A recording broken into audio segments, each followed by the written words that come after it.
Hello guys, ఇవాళ గోంగూర పచ్చడి ఎలా చేయాలో చూద్దాం. సో మేము ఇక్కడ వాడుతున్న గోంగూర అయితే మా ఇంట్లోనే ఫ్రెష్గా మేమే పండించింది. సో ఈ గోంగూరలో కెమికల్స్ ఏమీ లేవు. మేము కెమికల్స్ లేకుండా ఆర్గానిక్గా ఇంట్లోనే పండించుకొని ఇప్పుడు పచ్చడి చేస్తున్నాం దాన్ని. సో ఫస్ట్ ఇలా ఆకులన్నీ సపరేట్ చేసుకొని వీటిని ఒక 2 to 3 times వాటర్లో నీట్గా వాష్ చేసుకొని పక్కన పెట్టుకున్న తర్వాత ఒక ప్యాన్లో పచ్చిమిర్చి ఆయిల్ వేసుకొని ఒక 10 minutes అలా ఫ్రై చేయాలి. దాని తర్వాత ఒక ప్యాన్లో గోంగూర తీసుకొని అందులో ఆయిల్ వేసి దాన్ని కొంచెం సేపు వేయించాలి. గుర్తుపెట్టుకోండి, పచ్చిమిర్చి ఇంకా గోంగూర సెపరేట్గానే ఫ్రై చేయాలి, కలిపి చేయకూడదు. సో మనకి ఈ వీడియోలో కనిపిస్తుంది కదా, సో గోంగూర ఈ కలర్లోకి వచ్చే వరకు మనం దాన్ని ఫ్రై చేస్తూ ఉండాలి.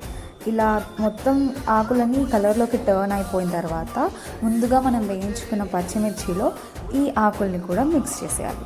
సో నెక్స్ట్ ఏంటంటే ఇక్కడ కనిపిస్తున్నాయి కదా, వెల్లుల్లి, నువ్వులు, కరివేపాకు, కొత్తిమీర, ఉప్పు ఇవన్నీ గ్రైండ్ చేసుకోవాలి. నువ్వులు మాత్రం ఫస్ట్ వేయించుకొని తర్వాత గ్రైండ్ చేసుకోవాలి.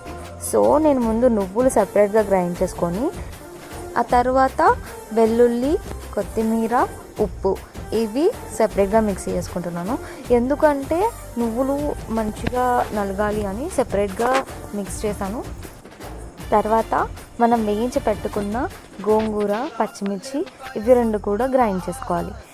సో ఇందులో మనం ముందుగా గ్రైండ్ చేసుకున్న నువ్వులు, ఎల్లుల్లిపాయ ఆ పేస్ట్ కూడా మిక్స్ చేసుకోవాలి. తర్వాత తాలింపు వేసుకోవడమే.